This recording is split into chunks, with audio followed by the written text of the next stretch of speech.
Concussion management has been a focus of the New York State Public High School Athletic Association in recent years. Our association has partnered with the New York State Athletic Administrators Association, encouraging school coaches, nurses, athletic trainers, and even school physicians to use current and appropriate protocol in dealing with concussed athletes. During this program, you will gain valuable knowledge. You will hear reports from 3 of our concussion management team members, a physician, a psychologist, and an athletic trainer. You also will hear interesting stories from 2 athletes that have suffered concussions and thankfully recovered. You will also hear the stories of their parents and their parents' views.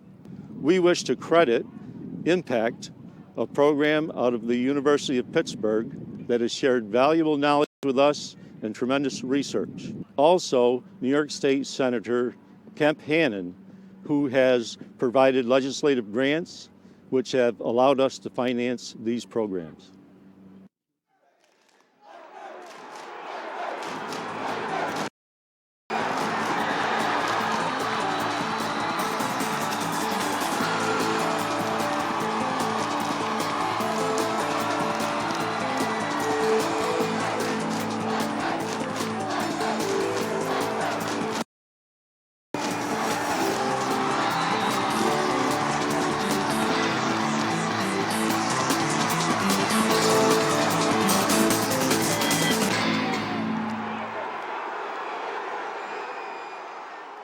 The Center for Disease Control, a part of the federal government, has defined concussion, or mild traumatic brain injury, as a national epidemic.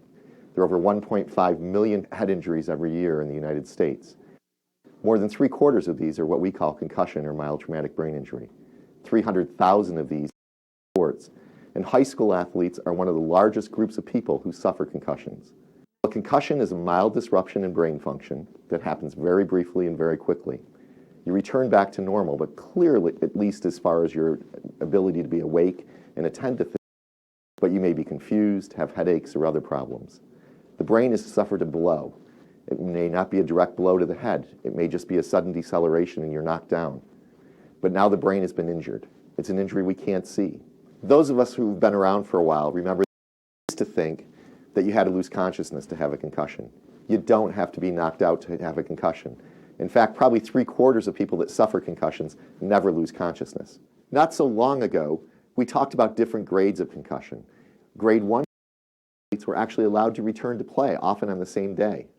We know that that's not a good practice. We really can't grade a concussion now or to tell how serious that concussion was until we see how the symptoms resolve. It takes at least a week before we know if it's going to be a mild, simple concussion or if it's going to be what is termed a complex concussion. It's very important to realize that if you think an athlete has suffered a concussion or you think you've suffered a concussion, you don't return to play that day. Concussion is a real serious problem. A missed concussion or a concussion that's been by an athlete who then goes on and plays can lead to a catastrophic event called second impact syndrome. Second impact syndrome, although rare, can lead to severe neurologic injuries and even death in athletes that return to play too soon. Even if you're seen in an department or a doctor's office that day, you really can't be cleared to play again immediately.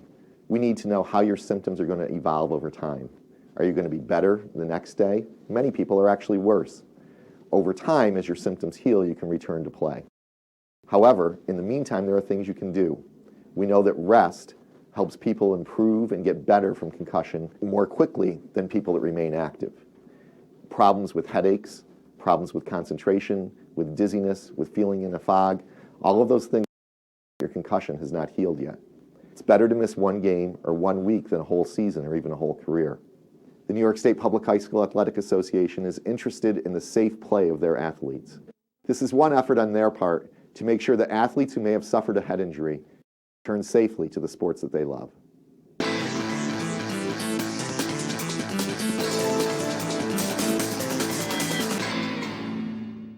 Basically, Meryl doesn't have much memory of it. I was on defense and I was coming at me with the ball. The ball had fallen out.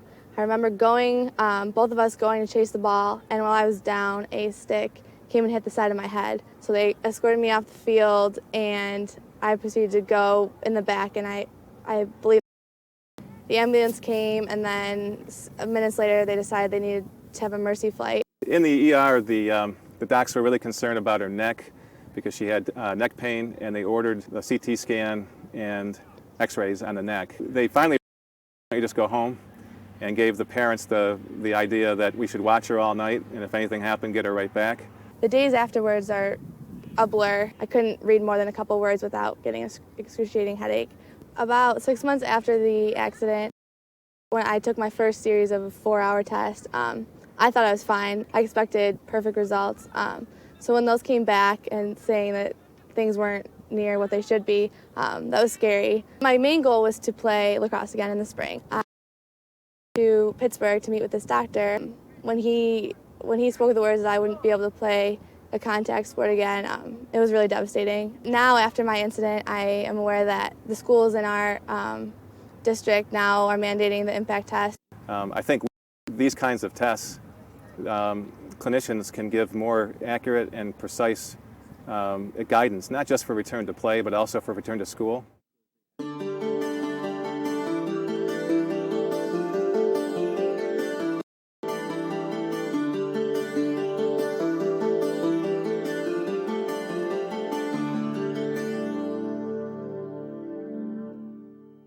Concussion is an invisible injury that is poorly understood by doctors, teachers, athletes, parents. Most people don't really understand how serious a so-called mild traumatic brain injury can be. When recovering from concussion, we want to help a student athlete get back to the classroom, not just the playing field. Most importantly, we want to make sure that they rest and don't try to do any schoolwork until they're ready. As they begin to recover, we can gradually transition them back to school. In cases of complicated recovery, they may need home tutoring for a while, and then when they're ready, they may be only able to go to school for a brief period of time. When recovery from a concussion is complicated, there are usually factors that we can pinpoint that account for that.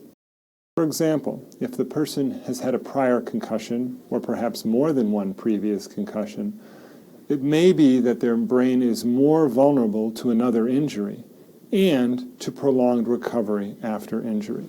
So one of the things to worry about with multiple concussions is not just the catastrophic consequences of re-injury if a person goes back to play too soon, but also the potentially accumulating problems that can occur from multiple concussions. So what can we do to help the athlete recovering from concussion? One of the main principles is to avoid overexertion of the injured brain. This includes making sure the person gets enough rest, that they don't have to concentrate. We want to make sure that they're not too physically active because that can aggravate symptoms and prolong recovery. And we also want to make sure that we avoid re-injury, not just on the athletic field, but in all activities. Neuropsychological testing is now considered a cornerstone of proper concussion management. Newer computerized tests are available that are very sensitive to the effects of concussion. Impact and other products are used not just to monitor an athlete's recovery from the injury, but ideally to do baseline preseason testing so we can get individualized results for any athlete. This allows us to be more confident in our decisions about when an athlete is fully recovered. In cases of complicated recovery, the student athlete should be referred to a multidisciplinary treatment team. This could include a physician, psychologist, physical or occupational therapists, and community partners, including teachers, school nurse, parents. Most importantly, we want to make sure that we pay as much attention to the academic consequences of concussion as we do to its athletic consequences.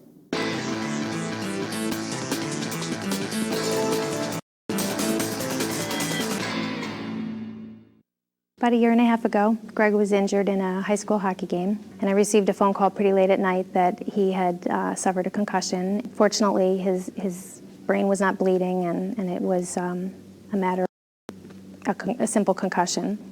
When Greg came out of the locker room, his dad said that it was as though his personality had been stripped from him.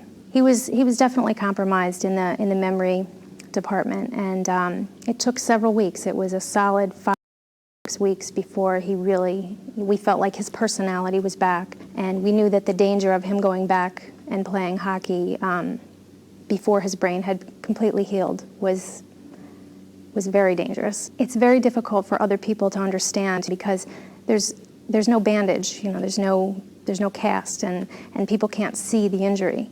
Last winter I was playing in a hockey game, and one play I got hit into the boards, and after that I felt like something was shaking. Then I was out of hockey for 5 weeks after that.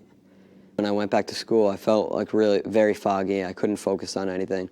I kind of got out of the foggy feeling, and I got like more of a dull headache. So then after school I went to Dr. Shapiro's office, the cognitive impact test, and after seeing the results, he said that I really shouldn't go to school at all for at least a week. I think one mistake that we made in retrospect was sending Greg back to school so quickly after the injury, truly due to ignorance on our part. We didn't understand concussions.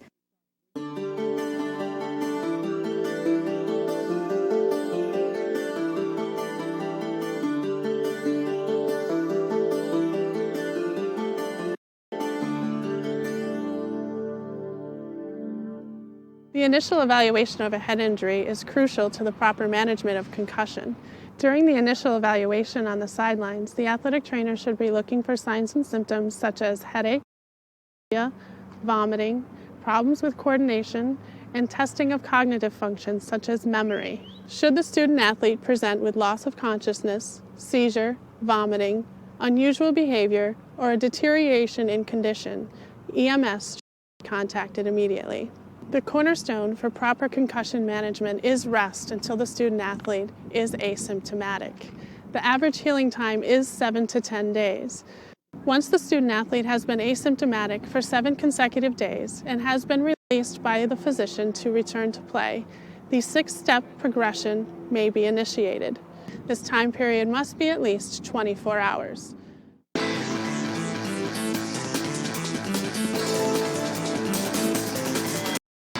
This program has introduced several important facts and appropriate plus current protocol for concussion management.